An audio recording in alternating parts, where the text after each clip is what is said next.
What's up, chefs, foodies, students? Hello, and welcome to Everybody Knows. I'm Anders. I'm so glad you're here. Let's get started.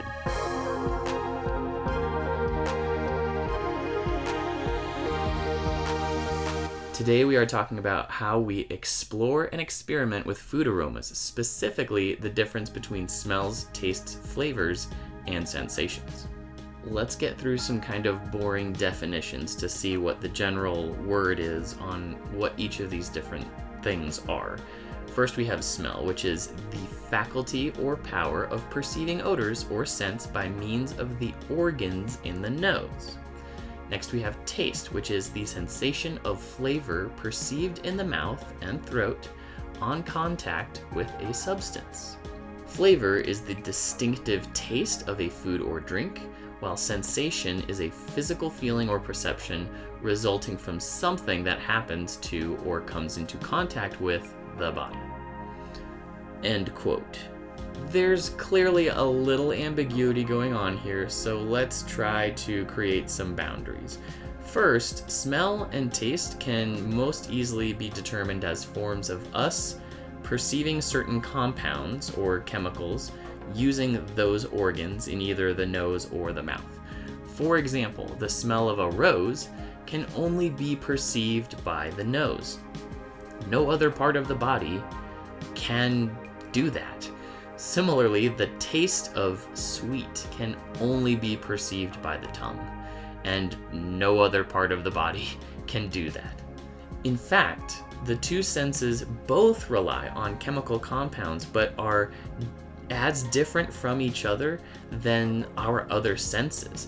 They just work in concert most of the time, and therefore it's harder for us to distinguish what roles they play.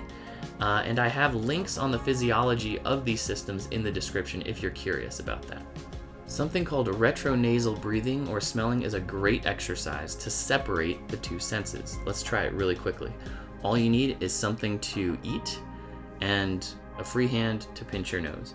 What you're going to do is pinch your nose, eat something, and as you eat it, with your nose pinched, you won't be able to smell. You'll only perceive the taste. And then as you open your nose, all of the aromas that are in your mouth will come back through your sinuses into your nose, allowing you to smell what you've been eating. And so you can contrast what you taste as you eat something and what you taste and smell as you eat something. So here we go. This is a sesame stick. I love these.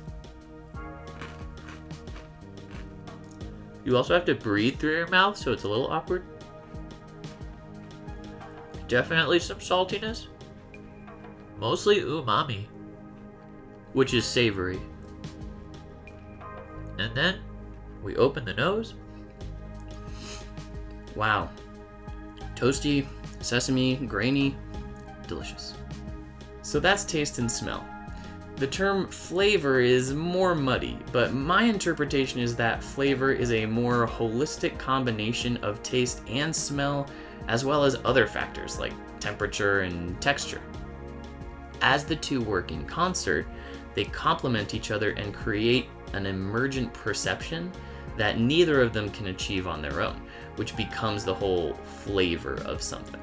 For example, the flavor of vanilla ice cream is a combination of the aroma, the taste, and certain other aspects like the cold temperature, the texture and creaminess, and maybe even what you're using to eat it with. They all contribute to its overall flavor. In regards to the term sensation, I like to distinguish this from taste and smell by saying that taste and smell are types of sensation, but there are other sensations that can transcend taste or smell when we eat.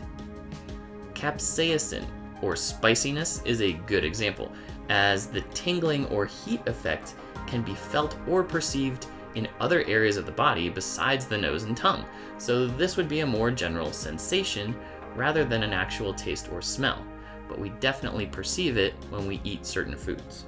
Let's have a quick look at our universal aroma wheel. We can see here that we have some corner sections that are dedicated to tastes and sensations and textures. And we can see that there's not a ton going on here. There are probably several that I have missed in terms of sensations and textures, but tastes, This is about it. And this is being generous, because fatty is debatable, but in theory, scientifically proven. And then with textures, we have a whole bunch of words that we can use to describe how something feels in our mouth when we are eating it. However, what we can see here is that in our aroma wheel, all of these outer descriptors, so many, hundreds, are devoted to the aroma. And so if we look at the ratio, like how many aromas there are compared to essentially 5 tastes, that's a huge difference. We can see why the wheel is clearly dedicated to smells, with the sense of taste commonly being given only about 10% of the credit for the flavors that we experience when we eat things, but I mean, that might even be generous. And that about wraps it up. So here's what I would like you to do. Think about the language and ideas that we covered today, as well as the universal aroma wheel. Did my thinking and logic make sense to you? Why or why not? What ideas or questions do you have?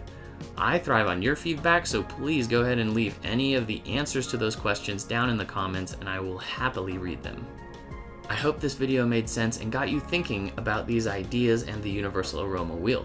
Thank you so much for watching. If you would like to join the food aroma nerdery, feel free to subscribe and you'll see all my latest vids. And if you would like a large poster or digital copy of the aroma wheel I have created, there are links in the description. Thank you so much.